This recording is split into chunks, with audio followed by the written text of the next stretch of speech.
Hey gang, welcome to Social Taco. Got a special visitor that showed up in my bed today. That's how I just show up randomly. We're so excited to finally be reunited. I miss my Reunited and it feels so good. Thank you guys for sending in all your awesome questions. I figured we'd get comfy, settle down, and answer them. You ready, Freddie? Yes, let's do it. I'm Okay. so excited to answer You just can't hide all it. of your questions. So excited. I just can't hide it.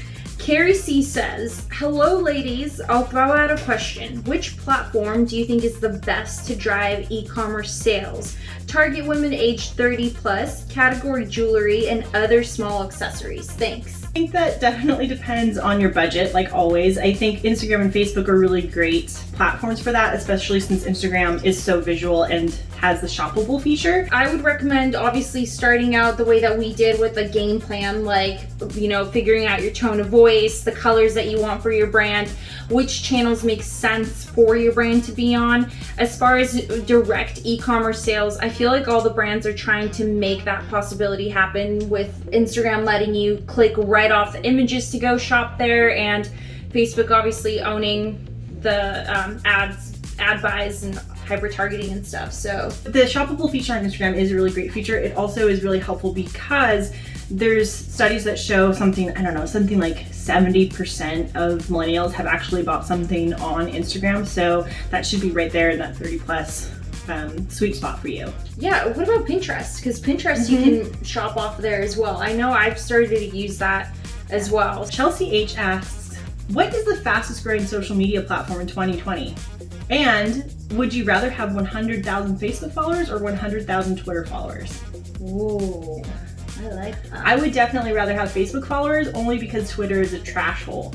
Yeah, I really dislike Twitter. Yeah, there's a lot of, especially as women on social media, having 100,000 followers on Twitter automatically comes with a lot of hate and trolls and terrible people. So yeah, unfortunately. For sure. And also, like, it depends on the goal too, but I feel like, you know, obviously we talked about Facebook's ad buys and everything. It's easier to do through that platform. So, and it's obviously part Instagram too. So I feel like it's a twofer if you get on Facebook. Yeah. I find that I keep staring at your dogs because they're really cute. What is the fastest growing social platform in 2020? I think it's definitely TikTok. TikTok. Yeah. TikTok, guys. So even though TikTok has had a lot of problems lately, I think they're still blowing up. Teenagers are still using them, and they have increased dramatically with millennials and Gen X as well. So I think even if your audience tends a little bit older, the older audience is starting to show up there too. Connor asks, how do you prepare a website to display your skills as a social media marketer? Is it worth doing? It's totally worth it to have a website just in general. You don't have to do a lot with it, but it's pretty easy to set up and just kind of update with some of your portfolio pieces. And then, you know, it doesn't hurt to have it there. It's better to have it, especially if you can get it under, you know, your full name as your domain name, and you can just keep that forever and be the one supreme one of your name. Yeah, no, that's super smart. So I remember when I first got into the field, I had claimed my URL, and I didn't really know what I was doing, but I had my friend who did website design, shout out Nick, but he set it up for me, and so it helped because this is an online field that you're trying to, you know, go towards, and the fact that you've got a presence online already, and what Marissa and I have talked to you before previously is having a portfolio on hand. So even if you don't have anything and you're starting from scratch, to at least know that you know where to be and have started your way out there, I think is really important.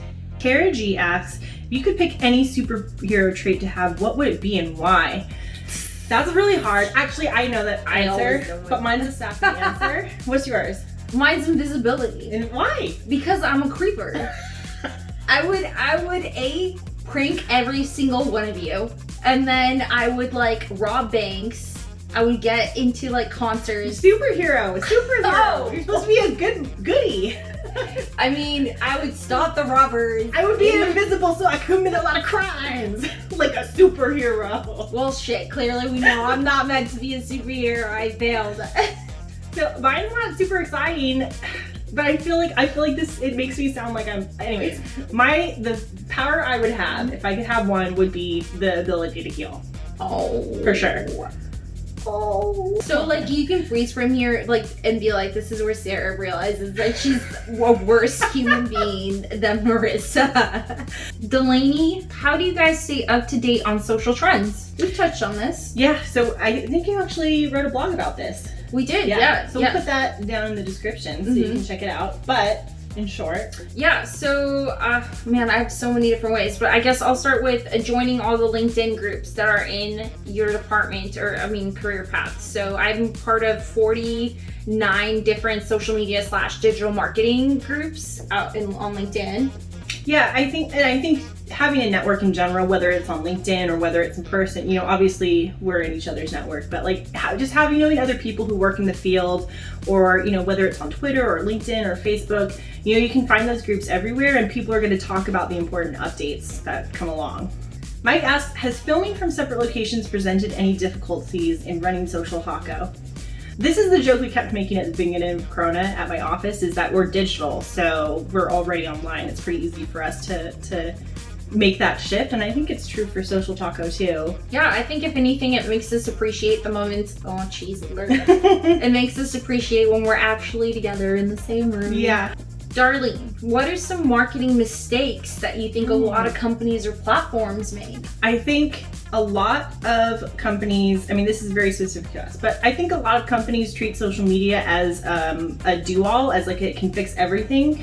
Like, we have an event it's on Thursday, so just put it on social media and people will show up. That's not really how it works. Like, you need to have real strategy to approach things, and sometimes social media is the best tool and sometimes it's not. Yeah, and I think that on that same thought is the fact that companies sometimes don't recognize that they don't have to be on every single social media platform. Like, be every smart. Trend. Yeah, be smart. Just because you see that TikTok is blowing up, does it make sense for your brand to be on TikTok? And do you have the resources to do it right? Yeah. Because if you don't, it's going to be worse. And I think the other big thing, especially in this day and age, to remember is you have to have a diverse set of voices in the room. You have to listen to all those voices. I think that's a big, giant mistake a lot of companies have made in the past. Danielle, do you think Reels will take over TikTok? Well, we have a whole video about this. We'll drop that on in the description too, but I really, really like TikTok, yeah. And I don't think Reels is anything close to it. Reels is missing a lot of things that TikTok has that makes it special, which is one of the things that we talked about in our video about Instagram Reels versus TikTok. But I think it really depends. Like, if Instagram makes it so that you have to use Reels to keep your engagement up on the platform, that'll be a big deciding factor. If they manage to make a lot of influencers jump ship from TikTok, especially while the executive ban is going on, that might be a big factor. So there's a lot of things up in the air right now that are going to determine that, I think. Last question, Wonder Woman or Poison Ivy? Beth asked us this. Wonder Woman, 100%. Poison Ivy. Wonder Woman would wipe the floor with Poison Ivy. She would. Well, I know, but it's like, it's not saying who will win. It's asking you to choose. But it's still I like Poison Ivy. She messes with guys. She gets people to do what she wants. I like think that. this makes sense when you're like, I would be invisible so I could rob banks. Yeah. Like, I would want to play with people I would as have toys. healing powers so I could heal the world. But also, I'm good because I play with plants. No.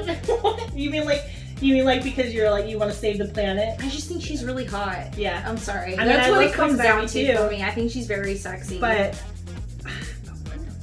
no, okay, yeah, if they're fighting Wonder Woman, 100%. But if I had to choose which one I want or like more or think is prettier, I go with Poison Ivy. I know, but it's okay. I figured you'd pick Wonder Woman. I expect that. So we got a bunch of great questions. We're having a blast answering them, but we got so many questions that we're gonna have to break it up. So we're gonna be back next time with more of your questions. Hi, guys. And more answers. Yeah.